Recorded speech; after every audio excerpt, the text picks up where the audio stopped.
up, you guys? Welcome back to the channel. It's your girl Jada here, back with another video, and today we are going to be diving into White Lotus season 2. But if you want to check out the video that I did on season 1, I'm going to link that right here for you. But basically today we're going to be diving into the storyline of the second season. I'm going to give my predictions of things that I think are going to happen in season 3 and some things that people have also kind of said as well. Now the thing is, today I don't have any notes written. I'm just going based on memory, but there are 4 main storylines in this season, at least 4 that I picked up on, but they're now in Italy. So this is another portion of the White Lotus hotel. It's kind of like a hotel chain. So let's get right into it. So we have Tanya and Portia. So Tanya is kind of the only one that kind of transferred over from season 1. If you guys remember, that's who Jennifer Coolidge plays, and her character was definitely very unique and very interesting. I could say that at the least. And she's now married to her husband Greg, who she met back in Hawaii in season 1. They're now married in season 2, and I think he's played by John Grease or Grease. I don't know. I'm gonna say Grease. But they're married. They're going on a trip. They're in Italy, and Tanya, decides to bring her assistant Portia. So that's one storyline. And then we have Bert, Dominic, and Albie. So Bert is the grandfather, Dominic is the dad, and Albie is the grandson slash son. So they're trying to come over to Italy to basically trace their family roots. So our third group of people, we have Daphne, Cameron, Harper, and Ethan. So Cameron and Ethan are actually college buddies. They're both married now, but I'm guessing that Ethan didn't really keep Cameron in the loop when it came to him marrying Harper. But Cameron is married to his wife Daphne, and they're all going on this kind of friends group trip to Italy, and some things transpire. Okay, we'll get into that. And our last group, we're going to have Valentina, her hotel employees, and of course the 2 ladies of the night that like to hang around the hotel that she works at and manages, and their names are Mia and Lucia. So there are other characters that I need to mention along the way, but I'm just gonna go through the cast really quickly in terms of the main people. So like I said already, we have Jennifer Coolidge as Tanya, we have F. Murray Abraham as Bert, Adam DeMarco as Albie, Megan Faye as Daphne, Tom Hollander as Quentin, Michael Imperioli as Dominic, Theo James as Cameron, Aubrey Plaza as Harper, Haley Lou Richardson as Portia, Will Sharp as Ethan, and Sabrina Impaciorte as Valentina. So those are kind of the main people of the cast, but like I mentioned already, we have like 4 main groups of people. So we're going to talk about Tanya, Greg, and Portia first. Okay, so like I mentioned already, Tanya and Greg, they're going on their little trip, and Portia tags along, but now Tanya is telling her she got to get lost, but don't get lost, so stay in the hotel, but don't come out of the hotel room. And she's just like, girl, what? Like, I'm gonna come out this hotel room if I god dang well please, okay? I'm in Italy, I want to enjoy myself. But it does seem like Portia is having a little bit of a breakdown when it comes to what she wants to do in her life. She feels like this job as this assistant to Tanya is really not it, and it just happens to pay the bills for right now, but it's not something that makes her happy. She seems like the type of person that's very into traveling and having that wanderlust for life, but she feels as though this job is kind of keeping her from that. So that's the vibe that I'm getting. But she does end up meeting Albie and his family, which is a whole other situation like I mentioned, because they're on the trip for obviously meeting family purposes. But basically they meet up. You could tell that Albie is a very nice guy, but I think he's just a little too involved with Portia in the beginning, because you could tell that Portia wasn't really interested in him in that way, but she wasn't necessarily saying that to him. So he felt as though, oh, if she's not pushing me away, then she likes me. So Albie's grandfather Bert starts to recognize that he's hanging around her a lot, and he's just like, oh, why don't you invite her on our little trip to go to this part of the city or whatnot. So Portia starts kind of basically hanging out with Albie and his grandfather and his dad Dominic. Now Dominic, his dad, is also having some issues as well with regards to keeping it in his pants basically, because apparently he was supposed to have his wife and also his daughter on the trip with them as well, but Albie was kind of the only one who wanted to go because I guess Dominic's wife found out that he was cheating on her again. for like the 1,000th time. So he's supposed to be kind of like this TV producer. He has good money, all that type of stuff. So it definitely seems like it's hard for him to really keep it together around women because women are constantly throwing themselves on him because he has money. These two ladies of the night, Mia and Lucia, they end up sleeping with him, having a good time, having like this, I guess, threesome or whatnot. And he feels a little bit guilty because he's still trying to get forgiveness from his wife and daughter for what he did. But at the same time, it's just like, how do you actually really want forgiveness if you're still out here doing the same exact thing that she's mad at you for? You know, it's not making sense. Back to Jennifer Coolidge's character, Tanya. So Tanya and Greg, they're trying to have their little Italian vacation, but you could tell that Greg isn't really that interested in Tanya. It seems like he really just married her for her money, and you really start to see that kind of play out throughout the story, at least in her mind. That's what it's kind of looking like. But it definitely comes across as though he doesn't really like her like that. Now, Daphne, Cameron, Harper, Ethan, they all come over on this boat, kind of how they did in season 1. They come over on the boat, and then the people from the hotel just kind of greet them at the shore. It just seems kind of awkward because Valentina is kind of like this awkward individual, but she tries to be nice. But either way, they come over on the boat. I wouldn't say they're all friends, but they're pretty much just two friends. Okay, Ethan and Cameron, they're college friends, at least supposed to be. They're bringing their wives on the trip with them. So it's kind of like a couple's trip. You could tell that Harper kind of has this like energy to her where she's kind of negative, and Daphne is kind of the opposite. Okay, so Cameron's wife, she's definitely more of this bubbly personality versus Harper, who's a little bit more dark and a little depressing. So getting them to kind of gel is a little interesting at first, and Ethan, you could tell, is really trying to get Harper out of her little mood, out of her little bubble, but it just seems as though she doesn't really want to be there. They're trying to have these dinners and, you know, meet up with each other, but you could tell again, Harper is not really into being there with them. Also, I just want to quickly say, you guys are probably going to hear birds in probably all of these videos because they won't shut up. Like, they're just yapping. So Ethan is definitely having a little bit of a time. You could tell he loves her, but it's kind of like a strain in some areas. I don't know where it is exactly when this happens, but Harper, you could tell, is trying to be, I guess, this wife that she thinks that Ethan needs. But the thing is, I don't know if she necessarily has that in her. So it's a little kind of like, I don't know. But when it comes to Cameron and Daphne, they have such a strange relationship because it seems as though she's just kind of okay with being taken care of. She's the wife, the mother to, you know, Cameron's kids. I think they have 2. I don't know. But she's the mother to his kids. They seem to have this kind of relationship where it's open, but only on Cameron's end. But I think Cameron doesn't know that Daphne's also doing some things behind the scenes. So I don't know. But they seem to have this arrangement where you could do whatever you want outside the marriage. I don't care, but just don't make me look crazy. Don't let me know about it. Keep me in the dark. So I think their relationship is kind of the typical woman meets rich man. Rich man already has his taste for women, that lust for women and having more than one woman. So she's just like, you know what? I'm not going to try and change you, but take care of me and my kids. Okay? So they have that arrangement. But with Harper and Ethan, it feels like more of a love marriage, but again, it seems a little strained because Harper, again, she doesn't really seem like a likable person at first, you know? So it was a little odd. But Ethan and Cameron decide to have this party, and they find Mia and Lucia. They pop up again. They try to have a good time, but Ethan isn't really into it or as into it as Cameron is because that's like his lifestyle. Ethan doesn't really do the whole partying thing. They seem to both be really successful in their own right as businessmen. So I'm guessing more than likely Ethan also has women throwing themselves at him as well. Cameron is kind of the only one that indulges. So while that's happening, Harper and Daphne, they're out on this like private property, villa, whatever this is. I guess Daphne had originally wanted to go with Cameron and everybody, but Cameron was like, yeah, I'm not really interested. So Ethan decided to stay with Cameron, and then Harper decided to go with Daphne, but it seemed like she didn't really want to go. They end up taking these edibles. They're having their own little jolly time, but you could see that Harper is getting a little paranoid about Ethan because he's not picking up his phone. They're having this little, you know, rendezvous with these women, but even though he just kisses her and he tells Harper what what happened and that he didn't really do anything, even though he's being honest, he didn't actually do anything. She doesn't believe him because she finds a condom underneath the pillow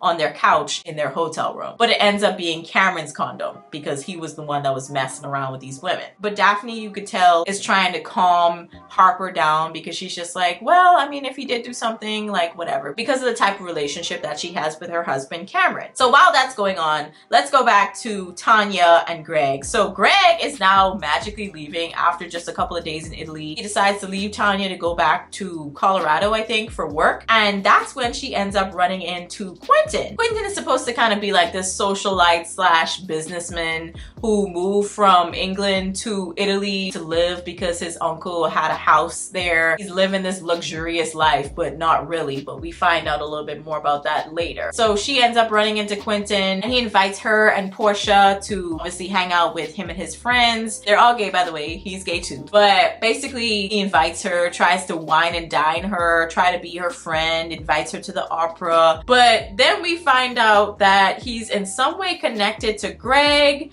And also Portia had started liking his nephew, so to speak. That's what he called himself, his nephew. His name was Jack. So Portia started getting more interested in Jack. And that's when Albie started to pull away because he could see that he was no longer Portia's interest. Like she was really into Jack. So basically while Quentin decides to work his magic on Tanya, that's when Jack, the nephew, tries to work his magic on Portia to keep her distracted. But distracted from what? That's the question. Because it really just felt like they were trying to keep them distracted for some reason, but they couldn't figure out for what. Tanya is kind of the one that figures out that Jack isn't really Quentin's nephew. Couldn't be because they were having sex. So Tanya doesn't really tell Portia at first. She just kind of sits on that information for a little while. But while that's happening, Quentin and his friends are trying to, I guess, make sure that Tanya and Portia are having a good time. But more specifically, Tanya. Jack is the one who's, I guess, responsible for making sure that Portia has a good time. But Quentin keeps bringing up to Tanya that he is really struggling to pay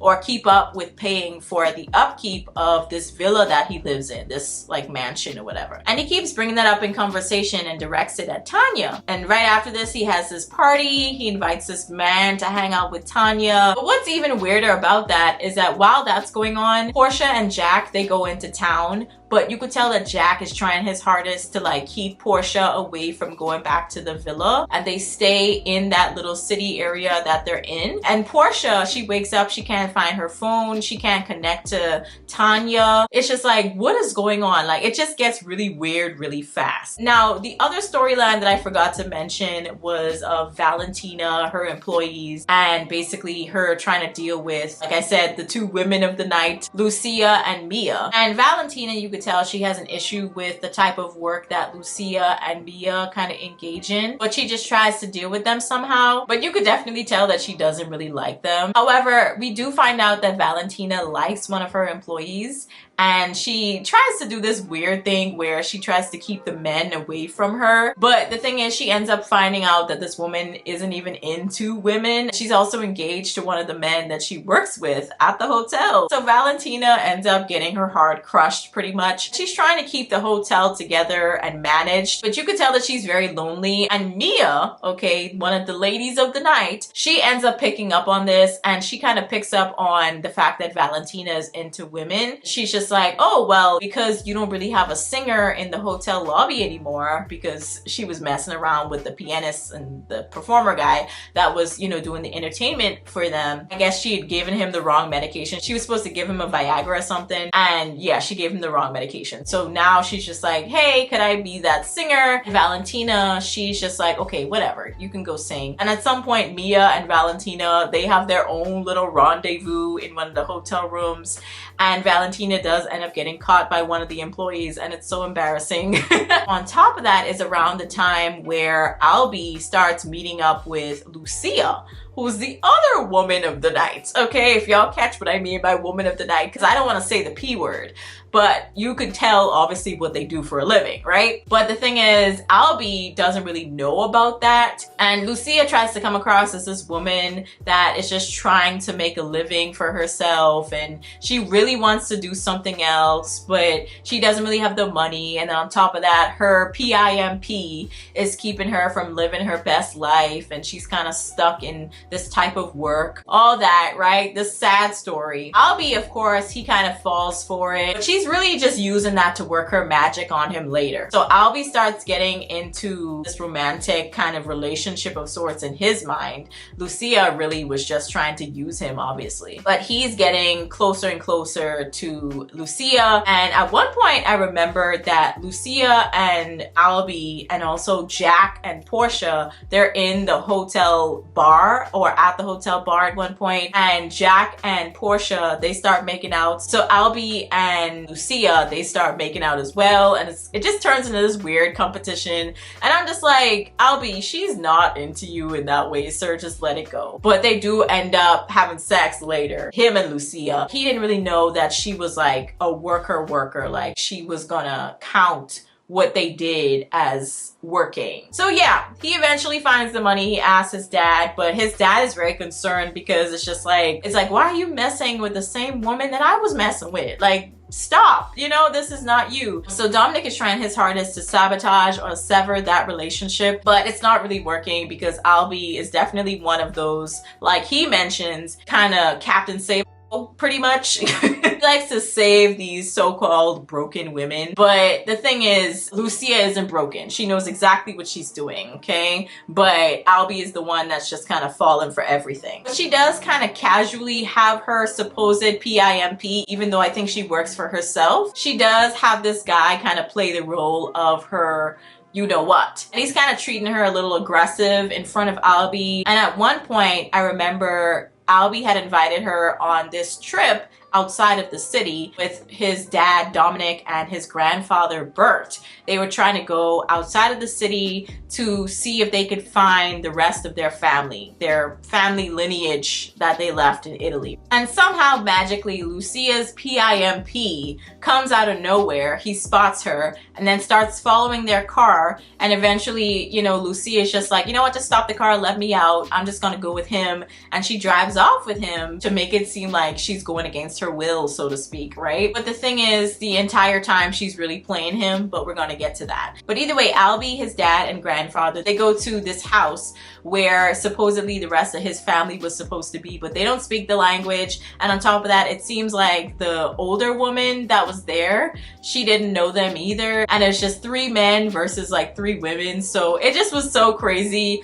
because the oldest woman there, you could tell she wasn't really in her right mind. So it was just a really crazy meetup and not what Bert was expecting. It was kind of disappointing for him because that was the whole reason they came on the trip, was to find the rest of his Italian family. But yeah, it ended up not being what he had envisioned. But back to Tanya and Portia. So Portia eventually makes contact with Tanya, but Tanya is on this yacht with Quentin and the rest of his friends, pretty much hanging out until it's time for them to drop her back at her hotel. They end up finding out, based on this picture that Tanya had spotted in Quentin's house, it was a picture of Quentin and a man that happened to look just like Greg. And Tanya is just like, why does this person look like my husband? Yeah, of course, Quentin is just like, oh, really? That's interesting. Fascinating. So it just gives off this weird energy, and Tanya and Portia end up figuring out that somehow Greg might be in some way trying to get money from her, but the only way that Greg would be able to get money from her was if she died.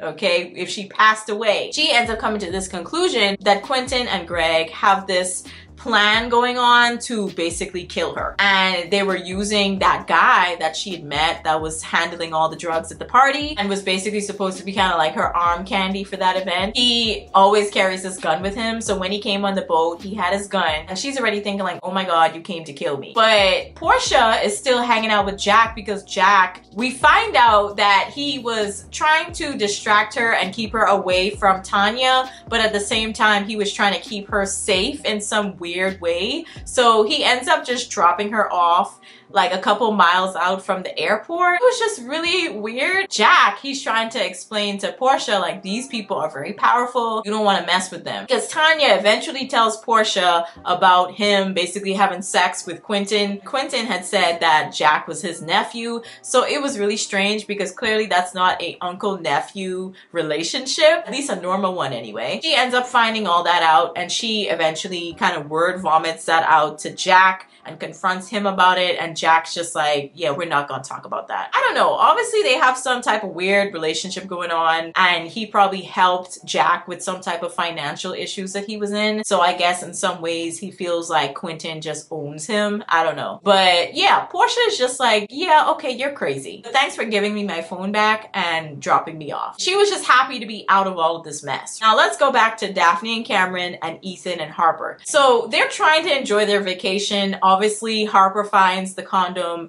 but eventually Cameron does kind of confront her about that and tell her the truth about him being the one that was having sex in their hotel room. Why their hotel room? I don't know, but yeah. And in that moment, I think is when Ethan starts getting this feeling that Cameron is doing the same thing that he used to do, we find out, when he would actually try to take all the women that Ethan would be interested in and he would sleep with them or mess around with them, and he would just keep on doing that throughout their time in college. But now it feels as though he's trying to do that with his wife Harper, and Ethan starts getting this really like eerie feeling like they're fooling around with each other. And when he looks around and sees that Harper and Cameron are not around, that's when he starts getting really paranoid. He tries to go to the room door is locked, and it takes her a hot minute to unlatch the door, which she never really does. Why are you latching the door? And on top of that, it took you like 2, 3, 4 minutes to open this dang door. Like, what are you doing? What makes it even weirder is that they got conjoined rooms, okay? Like the rooms are joined to each other. So Harper and Ethan were in one room and Cameron and Daphne were in the other. So they could hear each other. And on top of that, if they want to just walk into each other's rooms, they can. So it's really weird. So Ethan starts imagining that they were like having sex with each other and, you know, doing all that stuff. And that's when he starts looking at Harper in a different way. So now they both think that they're cheating on each other.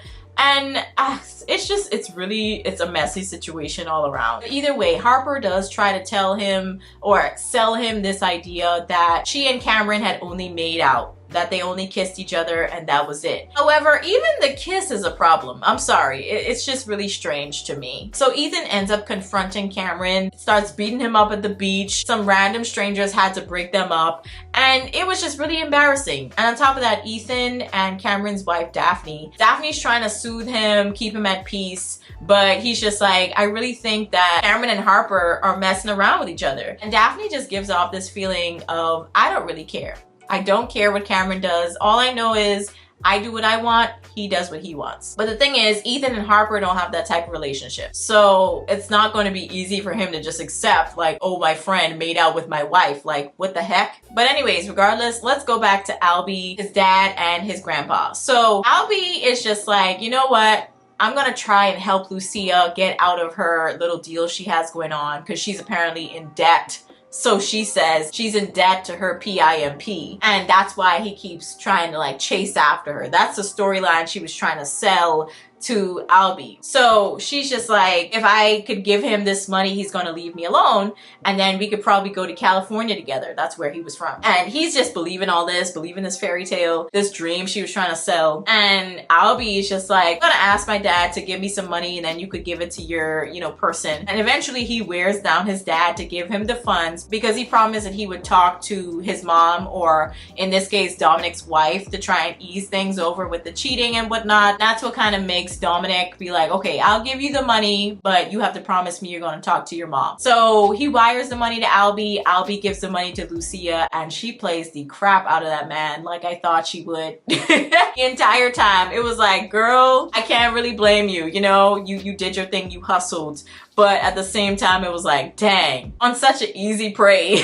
Like, it was just so sad to watch. But he accepts it with grace and he moves on. But back to Tanya. So Tanya's still on this boat. She's still thinking that they're trying to kill her for this money that she has. She basically takes the gun out of this man's bag. She holds up in the bathroom until everybody comes to the door, and she starts crying, and then she shoots this guy through the door, and then she goes after everybody else one by one. And then she tries to make her escape off the boat. And y'all, I was like, this is the funniest scene, even though it's supposed to be the saddest. Unfortunately, Tanya ends up dying because she tries to get on the escape boat, okay? She tries to get on the boat that was attached to the yacht to get back to her hotel or whatnot. This woman, I don't know why she felt the need to get into the boat this way, but she tried to jump from the balcony into the boat, but she doesn't really jump. She just falls. She falls, hits her head on the edge of the boat, and then ends up in the water and dies.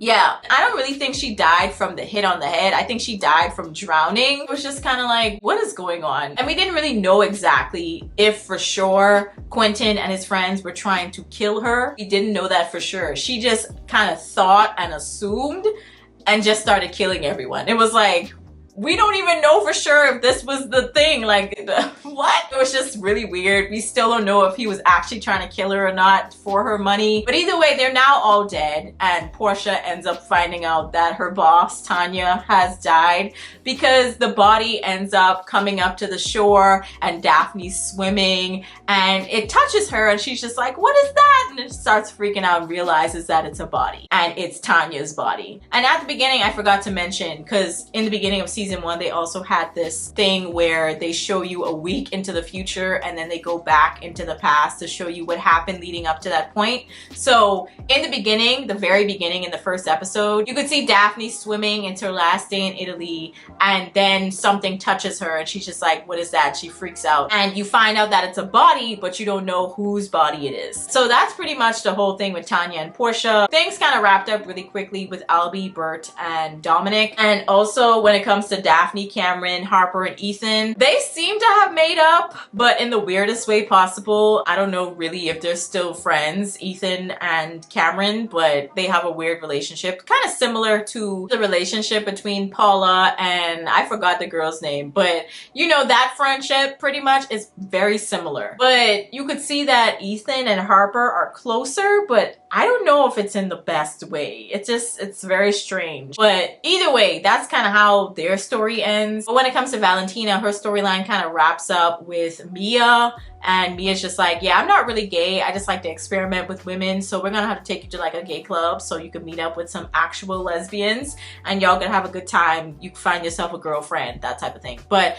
she does eventually start singing at the hotel. She does now have like a real position because Valentina ended up firing the other guy. But yeah, that's pretty much it. I just thought that Tanya's death, at least the way that she died, it was so fitting for her character because her character is so strange. And when it happened, I let out like a laugh, like a really nervous laugh, because I didn't expect that, and it was just so out of the blue that it was like, wait, what just happened? Now obviously I don't find death funny, but at the same time it was just the funniest way to die possible on this show, in my opinion. I don't think we're gonna see Tanya anymore in season 3, but but Portia and Albie, they end up meeting up at the airport, and Portia just looks so like, I don't know what just happened to me. Like, she just has this distant look about her. But Albie and her, they end up exchanging numbers. And she asks about what happened with Lucia. And Albie's just like, oh yeah, she played me. And then Albie asked about Portia's boyfriend, or the guy she was interested in, Jack. And she's just like, oh yeah, he was deranged. And they're just like, oh, okay. You want to stay in contact? And they're like, yeah, sure. It was just such a funny ending. But in season 3, I heard that they're going to be going back to maybe Hawaii, but with some different characters. I don't know. But I think Belinda is supposed to be showing up again. So we're gonna see. I do think if they do go back to Hawaii, they have a lot of unfinished ends. Some things that need to be discussed that weren't really discussed in season 1. Obviously, Armand ended up dying and they switched the managers out at the end of season 1. Basically, there's some things that I would like to discuss discuss. Like, for example, Paula and the other girl, their relationship, what happened, and also what happened to her brother because he just kind of ran off with these guys that did the canoeing. I also want to know what the heck happened to that married couple, because yeah, it was just very interesting and you could see that they weren't really gonna make it. But y'all let me know your thoughts down in the comments about this season and also what you think is gonna happen in season 3. I'll catch you guys in the next one. Peace.